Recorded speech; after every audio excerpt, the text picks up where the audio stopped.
जम्मू कश्मीर के अंदर इम्प्लीकेबल आर्टिकल 370 जब से हटा है तब से एक के बाद एक गुड न्यूज आते ही जा रहा है, जिसमें अभी सबसे लेटेस्ट में ये गुड न्यूज आ रहा है कि लिटरली जम्मू कश्मीर के अंदर लिथियम का एक बहुत बड़ा खजाना मिल गया है। इसे खजाना का नाम इसलिए दिया जा रहा है क्योंकि आगे के आने वाले समय पे लिथियम ही वो गोल्ड है जिसका इस्तेमाल हर एक कंट्री करेगी। बिल्कुल उसी तरह से जिस तरह से तेल को गोल्ड के तौर पे कंपेयर किया जाता था, जैसे तेल है उसको कहा जाता था कि ये ब्लैक गोल्ड है, उसी तरह लिथियम को व्हाइट गोल्ड से कंपेयर किया जा रहा है। क्यों? क्योंकि लिथियम वही मटेरियल है जिसके चलते बैटरी बनता है, बैटरी वही चीज है जिसके चलते आज के टाइम पे ईवी टेक्नोलॉजी को डेवलप किया जा रहा है, चाहे वो कार हो चाहे बाइक हो। साथ ही साथ होममेड बैटरीज को भी बनाया जा रहा है जो कि एक्सट्रीमली पावरफुल है, और इन सब में यूज होता है लिथियम आयन बैटरी। और इंडिया इसका खोज के लिए दुनिया भर घूम गया, लास्ट में मिला इंडिया में ही। समझते हैं ये पूरा मैटर क्या है। देखिए 2021 के लमसम में एक न्यूज आया था कि कर्नाटक में हम लोग को 1600 टन का लिथियम आयन मिल चुका है,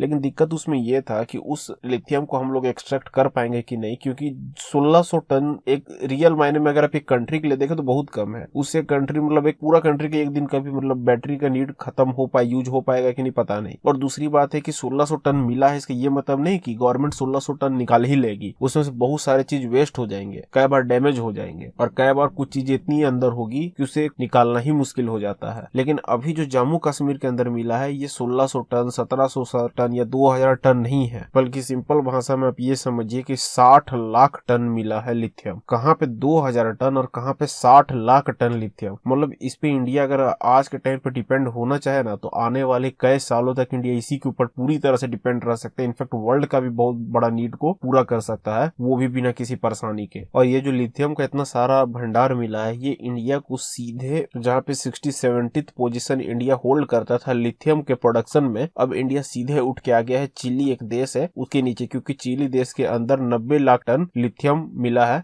वहीं इंडिया के अंदर 60 लाख टन लिथियम मिला है, और इंडिया भी सेकंड पोजीशन होल्ड किया हुआ है। अगर आप चाइना की बात करें तो चाइना में महज 20 लाख टन लिथियम मिला है। इसके चलते चाइना कितने सारे साउथ अफ्रीकन देशों में जाता है और वहां पे जाके उनके साथ कॉन्ट्रैक्ट साइन करके उनका लिथियम निकाल के अपने देश में इंपोर्ट करता है और बैटरीज को बना के मार्केट चला रहा है। करंट मार्केट सिनेरियो अगर आप देखें तो नॉर्मल कोई भी एक टाटा का जो ईवी कार आया है वो अगर पेट्रोल डीजल वर्जन लीजिएगा तो 11-12 लाख में आपको मिल जाएगा। वहीं पे अगर आप उसका इलेक्ट्रिक व्हीकल वर्जन लीजिएगा तो उसका आपको 17-18 लाख पड़ जाएगा। और कायदे से कहने के लिए तो ये है कि भाई वो पेट्रोल नहीं पी रहा है, पर आप अगर उसका कैलकुलेशन थोड़ा दिमाग से करें तो आपको पता चलेगा कि जहां 12 लाख पे गाड़ी मिल रहा था वहां पे आपको ये 17 लाख पे मिला, यानी 5 लाख एक्स्ट्रा लगे। ये 5 लाख का पेट्रोल अगर आप एक नॉर्मल पेट्रोल वाला गाड़ी के अंदर डाल देते तो वो कितना किलोमीटर चल जाता, और आपको उतना किलोमीटर चलाने के बाद ही वो 5 लाख रुपया वसूल होगा। उसके बाद कहीं आप जाके प्रॉफिटेबल होंगे उस कार को लेके, जो कि क्लियर ये दिखाता है कि ये अभी के टाइम पे ईवी को लेना एक लॉस मेकिंग डिसीजन है। और साथ ही साथ ईवी का अगर आप और सेक्टर को देखें, जैसे कि ओला स्कूटर आया है, तो ये लोग कुछ खास कर नहीं पा रहे हैं। इनका गाड़ी चलते चलते आग लग जा रहा है, नहीं तो फिर चलाने वाला ही आग लगा दे रहा है। और ऐसा इसलिए हो रहा है क्योंकि मार्केट में कहीं ना कहीं लिथियम आयन का काफी कमी है, और लिथियम ये जो मेटल है इसको ढूंढने के लिए हर एक देश अलग अलग जगह पे घूम रहा है। जैसे चिली हो गया, अर्जेंटीना हो गया, बोलीविया हो गया, इस जगह पे इंडिया भी गया था और वहां पे इंडिया को एक मिला भी था, कॉपर का भी मिला था और लिथियम का भी मिला था, पर वो कहीं ना कहीं इंडिया का जरूरत को पूरा नहीं कर सकता था। साथ ही साथ अभी जो पूरे वर्ल्ड में ये कहावत एक चल रहा है नेट जीरो, यानी जो देश जितना कार्बन प्रोड्यूस करे उतना अपने में सोख ले और एक नेट जीरो कंट्री बन जाए, ताकि पृथ्वी में ग्लोबल वार्मिंग और ज्यादा ना बढ़े और इन्वायरमेंट कहीं ना कहीं अंडर कंट्रोल रहे। इस चीज पे भी ये जो लिथियम मिला है ये काफी ज्यादा बेनिफिशियल होगा इंडिया के लिए लॉन्ग रन में। तो ये था पूरा माजरा लिथियम का। अगर आपको ये वीडियो अच्छा लगा है तो please like share and subscribe to our channel हम सब जानते हैं।